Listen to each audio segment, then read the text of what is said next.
Well, hello there, Skywinders. Welcome back to another episode of Skywind 007. On today's episode, we're going to do an update. Like I said, I did the unboxing on this computer. This is the MacBook Air M2. And I want to do an update. So I've been using it for, I believe, 2 weeks or 3 weeks. And so I want to give you a more in-depth review of how this is coming out. So there has been a little bit of controversy over this on the internet, especially on YouTube, of the M2 chip, because it's only marginally better than the M1 chip, but it's a whole lot. It's like $300 more expensive than the M1 chip. So there's been a lot of YouTubers calling this out and mentioning that. And there's been some reviews that claim that this computer is not good. So I do want to mention that this is not the base model. This one has the 512 gigabyte SSD, which, by the way, I did look on the about this Mac function over here, and it says that it's not really 512, it's rather 500. But when you look into the amounts, it tells you that it's even less than 500. It's more like 495 gigabytes. Of that, the OS uses some amount of that space. So you're down to 400 and something. What I'm trying to say is that it's not really, you don't get 512 gigabytes. That's to be expected, but I don't know why the label over there says 500 gigabyte SSD. So no big deal. 12 gigabytes is not a killer, but I do want to mention that. So the other things I want to go through, they're going to be in random order. It doesn't matter that something is first and something is last. That's not the issue. It's just purely random. So let me start out with speed. It is a fast computer, definitely, especially if you're coming from a older MacBook Air. And you definitely notice the change in speed. So it is fast and it does power up real fast. So on that area, I am happy with that. I'm not going to rate it. I'm just going to say I'm happy, not happy, or so-so. As far as the keyboard, it's surprisingly well. It feels very good. It's not like those flat MacBook Airs that came out, or MacBook Pros that came out a few years ago, that they were so flat you felt like you were typing on a piece of paper. So this one definitely does have a lot of travel, enough to feel normal. There's nothing unusual or flat about it. The trackpad, I want to talk about that. It's a little bit weird. It's taking me some time to get used to. It does feel different.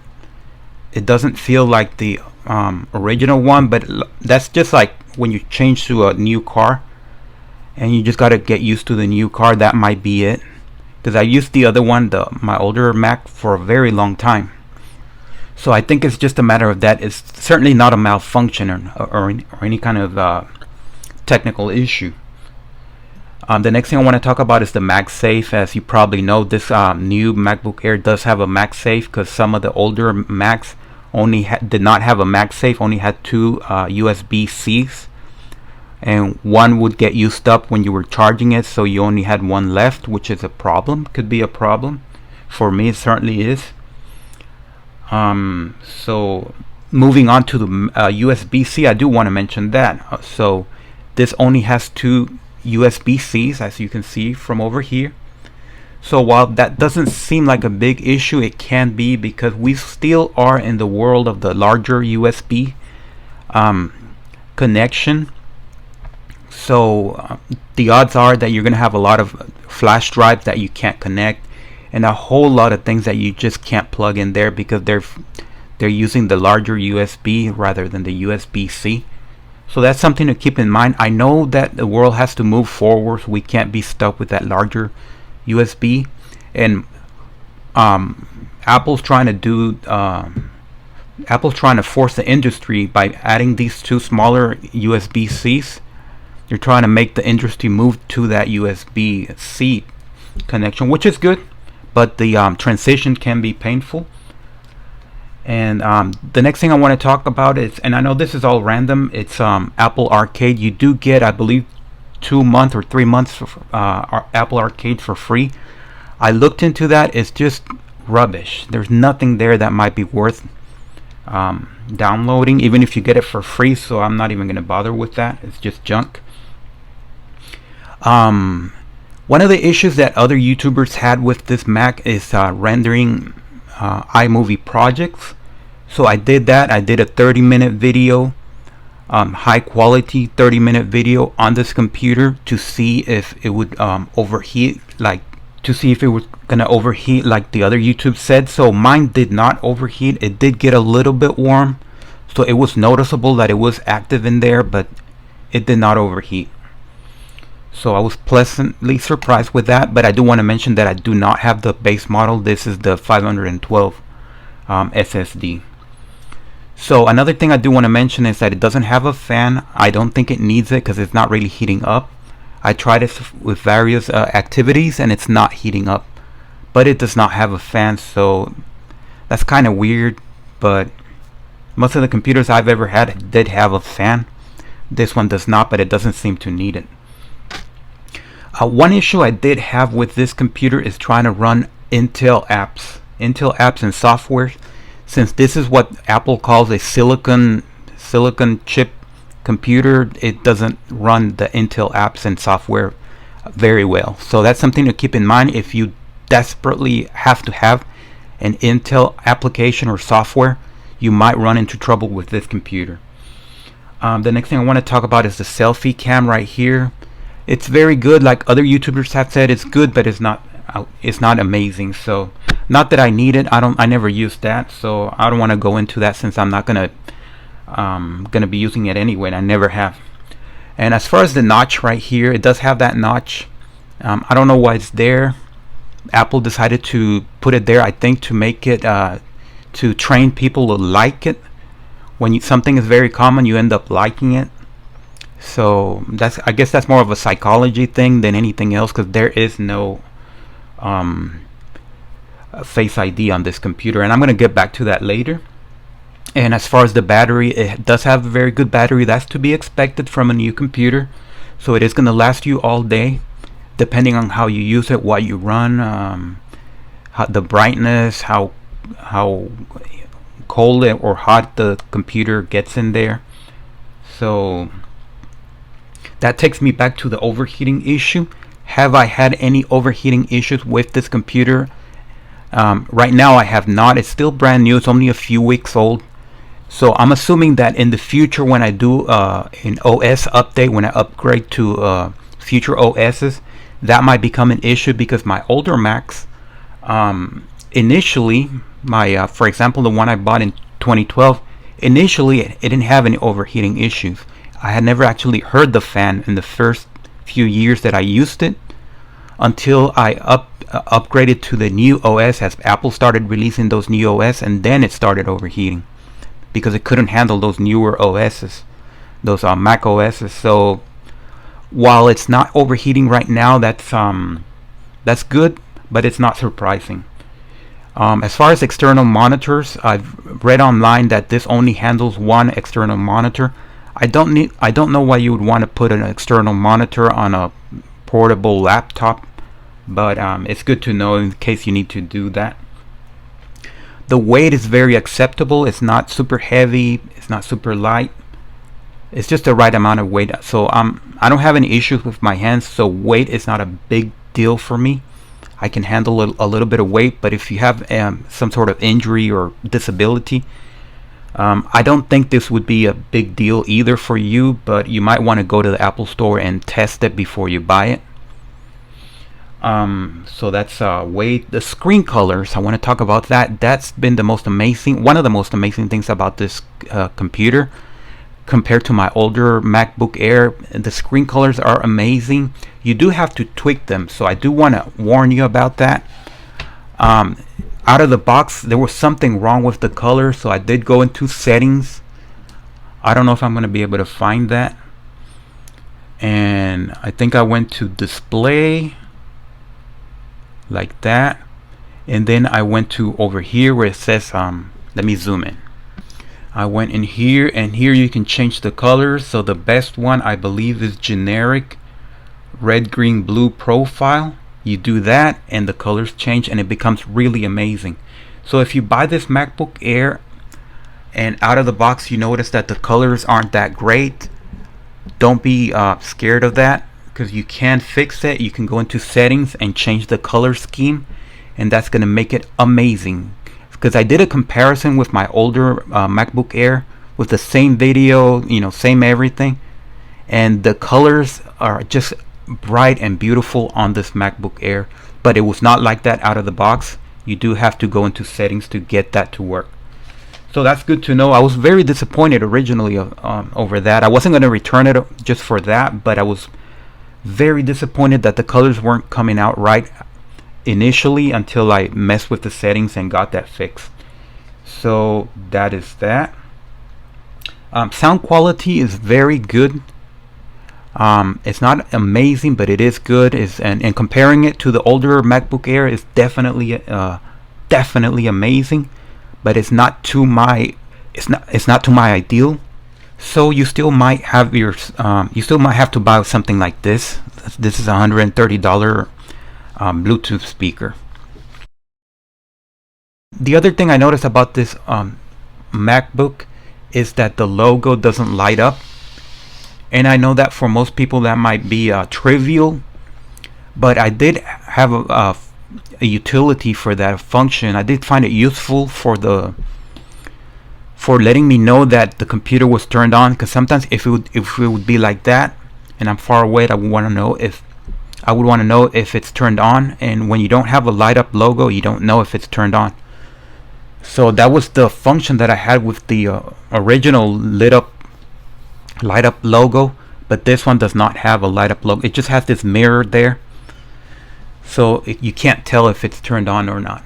So the next thing I want to talk about is the fingerprint reader. So right here is this lets you log in without having to type in a password if you even set up a password.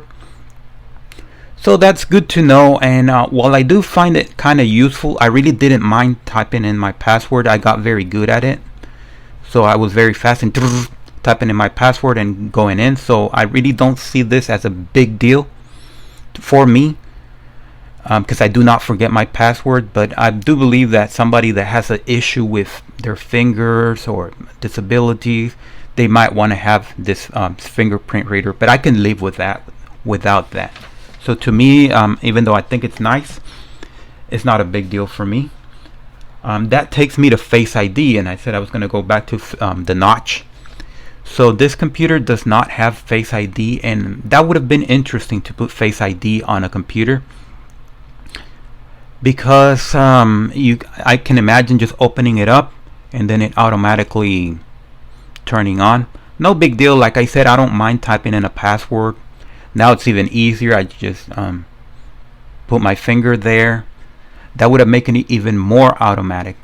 But I do want to mention one thing about those two things, and I know this is going to sound crazy, but if you were to die and somebody found you next to your laptop and they wanted to access your bank account, they could just grab your finger and unlock your computer like that. If it had Face ID, they just could grab your computer and put it next to your face and unlock it like that. So that might be an issue if you are a police officer, if you have sensitive information here that belongs to a big company, if you're work for the FBI, the CIA, that sort of people. You wouldn't want to die and have somebody open your laptop that way. So even though that is cool, it has its complications. So let me move on to the earphone jack. So I'm happy that Apple decided to leave that there. I know Apple's trying to be futuristic by getting rid of older technology like this. This has been around for decades. But I do use it every once in a while when I connect it to a sound system. It's not essential, but it's good that it's there. And most importantly, it's good that it's there for a microphone. If we want to use a microphone, this will double as a microphone. So I'm glad they left that. One of the bad things about this MacBook Air is that it does not have a SD card reader, small or large or any kind at all. So I always have an issue with this one because when I do have a SD card on my cameras, so when I want to download that information, I have to go to a Windows PC, because it does have, the Windows PC does have a card reader. I have to download it to that computer. Then I have to grab a what's it called, a USB card, a USB memory. I connect it there, then I transfer the information from the computer, from the Windows PC to the USB memory. Then I have to go to my older Mac and download that information from the flash storage to my older Mac, because I can't do it directly on this Mac because this one doesn't have a large USB connection. So once it's on my older Mac, I have to use AirDrop to transfer that information from my older Mac to this Mac, because there's no way to connect them, because my older Mac has the larger USB and this one has a small USB-C type connection. And then that's how I get my information from that SD card to this Mac. It's a complicated way of doing it, and that's how it is, unfortunately. So another thing that this doesn't have, and remember, you pay like almost $1,400 for this specific computer, is it doesn't have touch screen. Because I see my sister, she has a Chromebook, and I see her all the time. She types and then she uses her hand for doing things on the internet, and she scrolls like this. So that's kind of cool. It's not necessary, I can live without it, but it is something to keep in mind, that you pay $1,400 for a computer and it doesn't have things that other cheaper computers do have. So the last thing I want to talk about is the finish, the external finish. There was a lot of complaints on YouTube about this. They said it was a fingerprint magnet. So that really depends, of course. It depends on which color you pick. I know the midnight blue, I think it's called the midnight blue or something like that, midnight black. That one is infamous because it's kind of, this is some sort of rubbery finish that it gets a lot of fingerprints and you can't even wipe it off. So another thing about coatings is that they get scratched real easy. One of the complaints was that over here the coating was coming off. So if that's an issue for you as far as fingerprints or the coating getting scratched or coming off, the best thing to do is to go for the gray, not the space gray, but the gray, the original. I think it's called the silver gray, because the silver gray, there's no coating on it. This is the actual aluminum color, so there's nothing on here, so there's nothing to come off, there's nothing to get scratched. And like I said, I had a computer for 10 years and it never got a single scratch. I'm going to show you that computer right now. So this is it right here. This is my 10-year-old. I bought this in 2012 and we're in 2022. So as you can, well, you can't see it, but there's no scratch. There's dirt and gunk. This is just dirt right here. I haven't wiped that off because I don't use this anymore. And if you look in the back, there's no scratch. And most importantly over here, because this gets abused a lot, here's the power connection and here's one of the USB, large USB. There's absolutely no scratch. Let's zoom in. There's no scratch. There's no scratch because there's no coating. And over here, this is the fast USB, so this is the one I use the most. There's absolutely no scratch because there's no coating. So it's not like plastic. Because when you buy a computer that has plastic or polymer, like they sometimes call it, that's definitely going to scratch and fade. But this is a piece of aluminum that it's never going to fade and it doesn't easily scratch.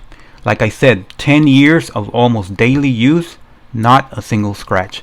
So this original silver gray is the one you want to go with if you want to keep your the external part of the MacBook Air without any scratches, fading, or peeling or coating coming off. So having said that, do I recommend the MacBook Air M2 chip? The answer is 100% yes, I do.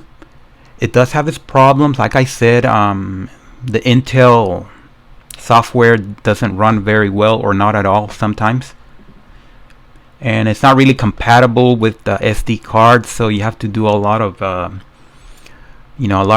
switching and transferring and using dongles or adapters and that sort of thing, unfortunately. But overall, it's definitely a good computer on its own. So having said that, I do recommend it 100%. So thank you for watching, subscribe, and thumbs up.